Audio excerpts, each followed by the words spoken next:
Hiya, welcome to this video where I will be analysing how the genre and aesthetics of Animal Crossing New Horizon and Disney Dreamlight Valley draw the player into the magic circle.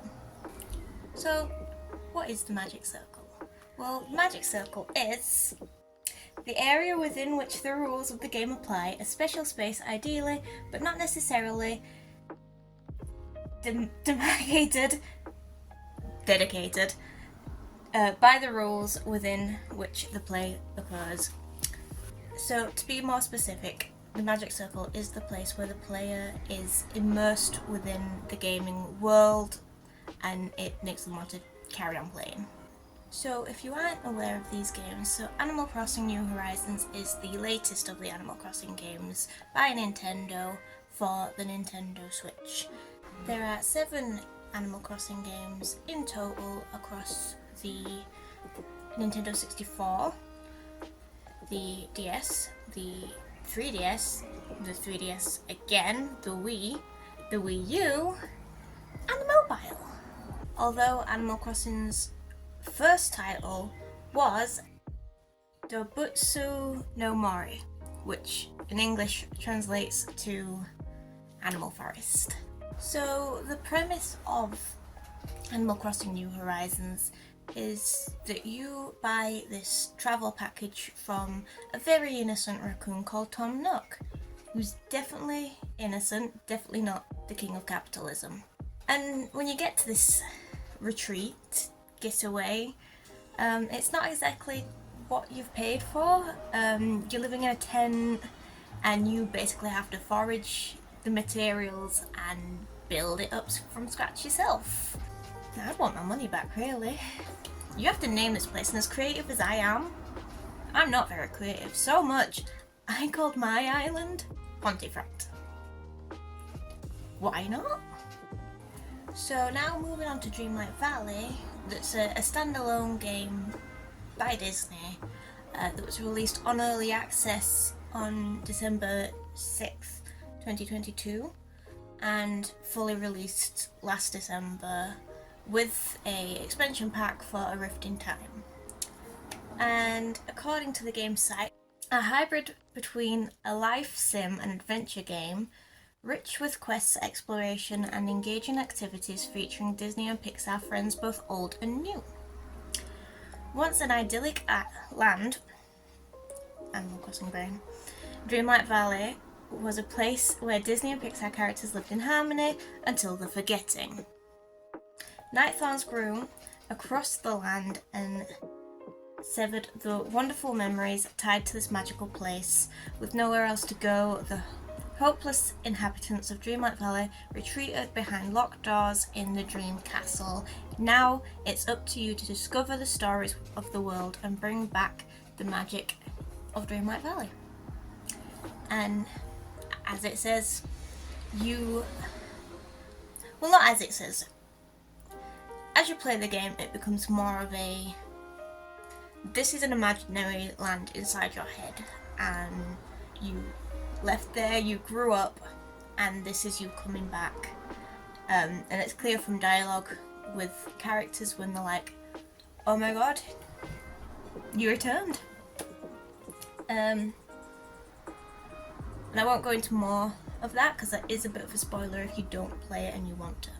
But it's that both games are about an island life with characters that you love from your past and now, that draw in a lot of comparisons between the games, which is what I'm doing now, but I will be doing it in a lot more detail with academic references. So Animal Crossing is a simulation game. A simulation game is a game that allows you to experience something close to reality. So like in Animal Crossing, you can fish, you can catch bugs. It also lets you experience home ownership, which my generation may never. Which is similar to Dreamlight Valley, as again, it lets you fish, you can plant crops, grow crops, garden, mine. Can you mine on Animal Crossing? Yeah, you sort of pick at rocks.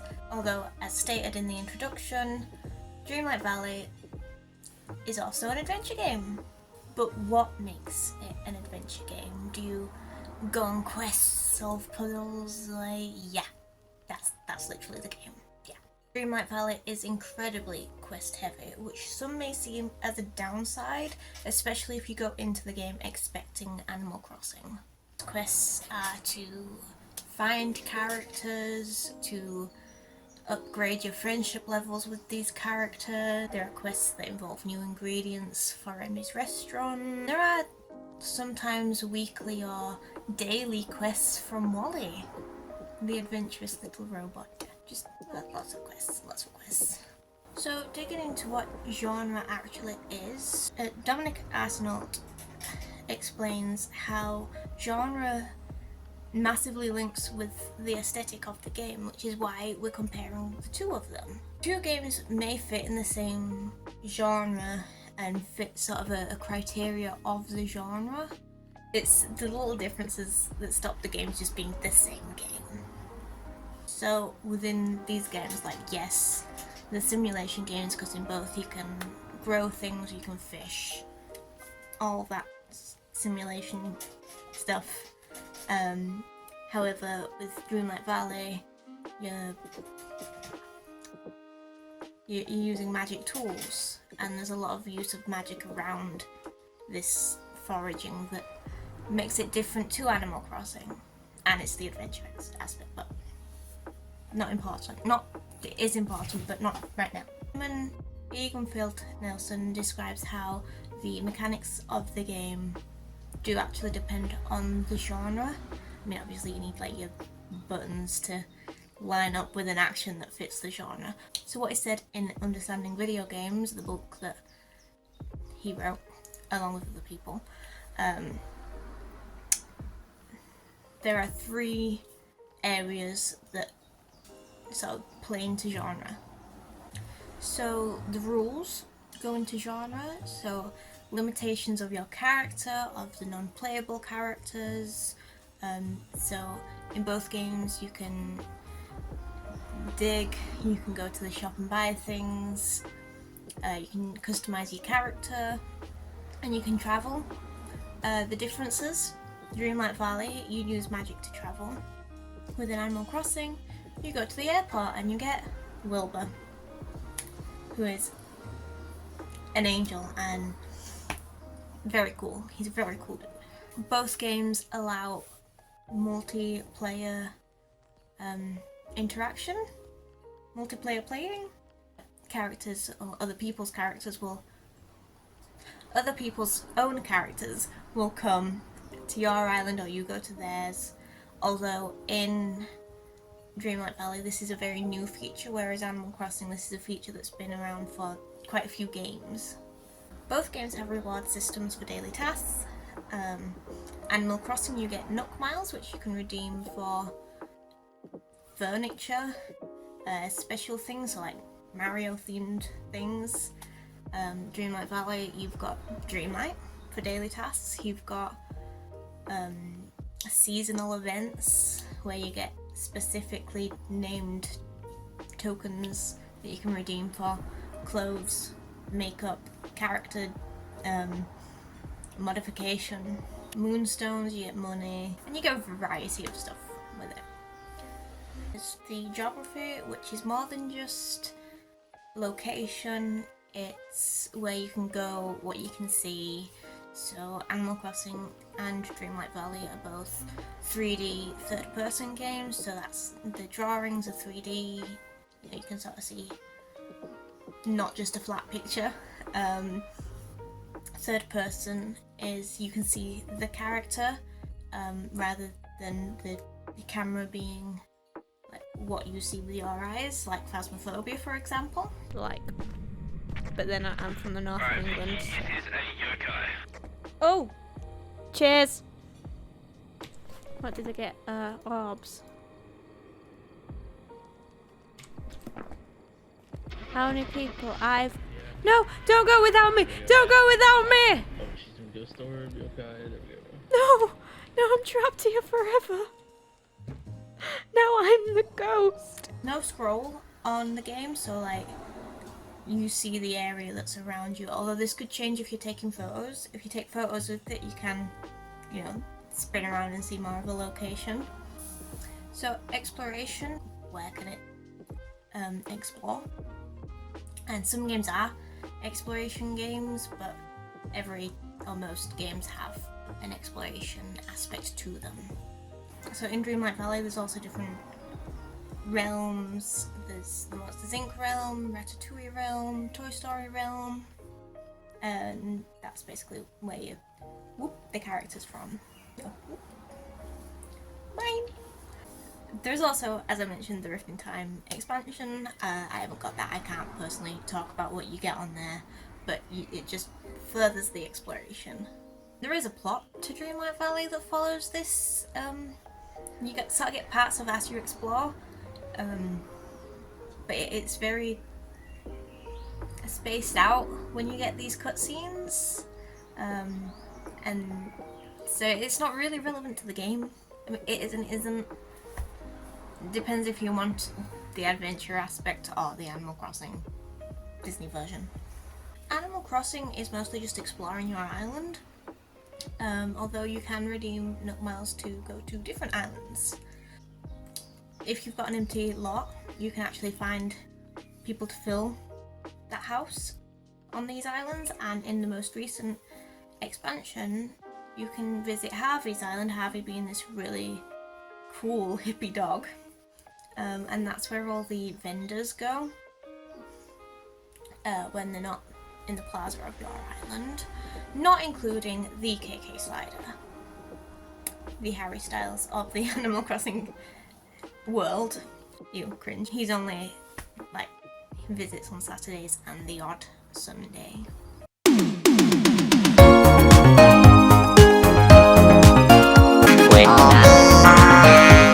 Also, the Paradise Planning DLC, which you can travel to work. You have bought this island getaway package, and then you work for a different type of currency that you can't even use on your island. You can only use it on that island. Capitalism. Capitalism. It's a comfort game. It's a comfort game, I promise. Audio is another sort of mechanic that goes into genre, but not quite. It's more of an aesthetic, but it does link in, and this book puts it really, really nicely. So imagine how your favourite game sounds. I think about Animal Crossing, I can hear the theme song. It's peaceful, it's just, the music is ingrained in my brain. I mean, the DS version, Wild World, like that theme song, I love it so much that it's actually my ringtone right now. So, but yeah, the music in Animal Crossing is made to be relaxing, despite capitalism being like over your shoulder like a ghost. Just saying. It is really varied in music though, especially because when you go visit KK, he gives you a free track and you can go put it on your music player and you get a range of music playing around your home. When it comes to Dreamlight Valley, however, there is music and it does change depending where around you are, but the music is not quite stuck in my head. It doesn't, for me, it doesn't really affect how I feel or anything. Like how the songs, you know, songs from the films will play with certain characters. I mean, Mirabelle even goes around humming Encanto music, which canonically makes her the only Disney character with Lin-Manuel Miranda stuck in her head. Character speech is also involved in the game. In Dreamlight Valley, the residents will say like, "Good day to you, hello," or just like a in their voice. Whereas Animal Crossing has Animalese, which is a whole other story. Although, just quickly, it's really cool because it changes depending on what country you're in and what language your Switch is. So for me, in the English Animalese, if you wanted to spell hello, it would be HELLO, and spoken it just sounds like gibberish. but it's not, and it's actually a really clever thing. It's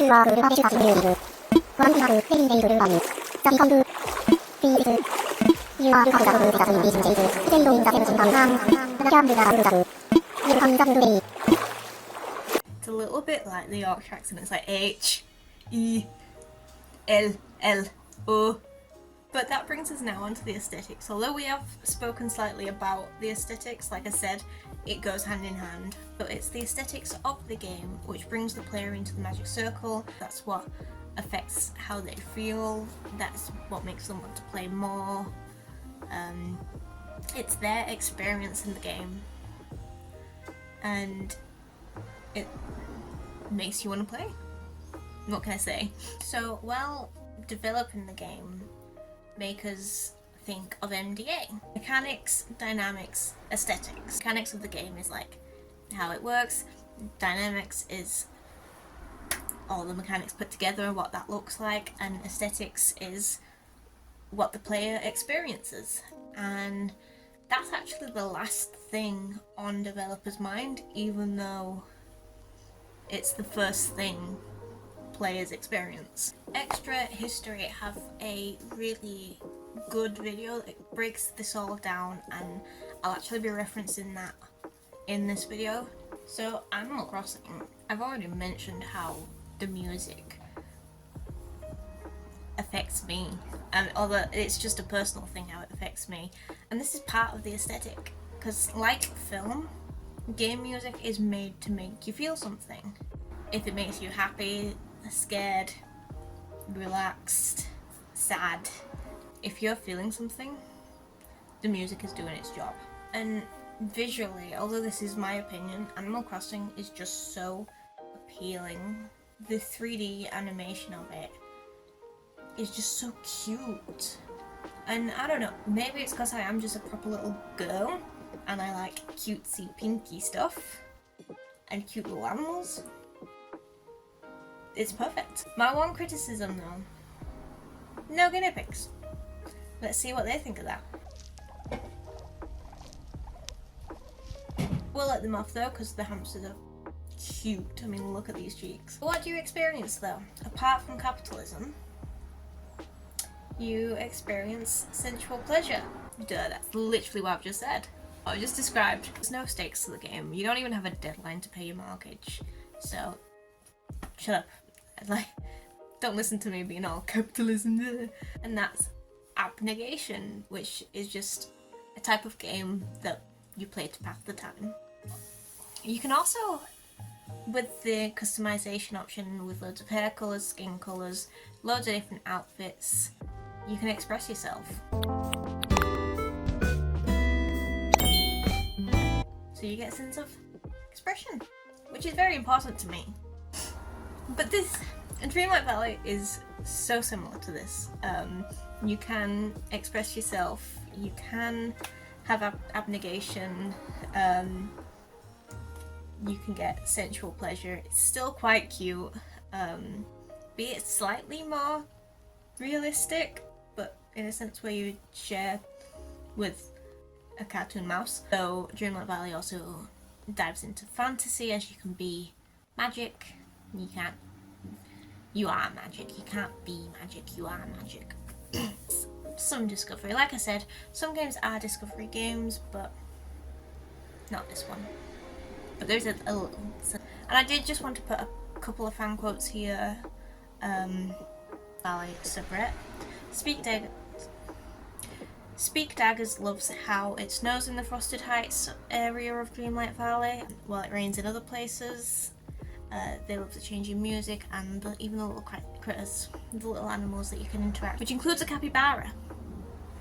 Close enough to guinea pigs. Close enough.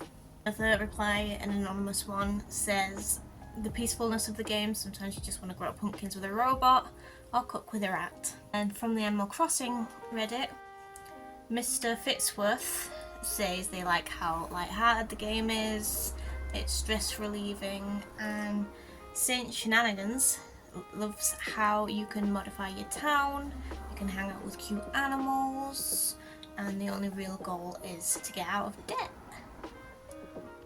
and that's just a suggestion. Just to reiterate, it's the dynamics of the game, you know, how all the mechanics work together, how well it plays, as well as these aesthetics that bring the player into the magic circle. So just to conclude the video, genre and aesthetics to play, although not the same, do go hand in hand with a game to bring the player into the magic circle. Crossing is a simulation game as it allows you to fish, forage, make friends, own a house. It's a low stake game with 3D animation, third person perspective, and the music is so peaceful. It's such a peaceful experience to play. Dreamlight Valley is similar as it can be very relaxing to play. It is somewhat of a simulation game, again allowing you to forage, fish. Everything I'm about to say is just other examples of foraging. It's also similar in the sense that it's 3D, third person, and they both allow sensory stimulation, abnegation. They can both be very good games. However, Dreamlight Valley does give more to make the player want to play. I know a lot of people eventually stop playing Animal Crossing, though it probably helps that Dreamlight Valley is still new and still releasing things. So it's still releasing updates. It gives more of a story. It's doubling up as an adventure game, and you get a sense of fantasy within it as well. So for a relaxing time, you play Animal Crossing. For relaxation but with a bit more adventure, you play Dreamlight Valley. And hopefully this urges you to play either of them and help you understand games a bit more from that. And I hope you enjoyed it. Thank you. Bye.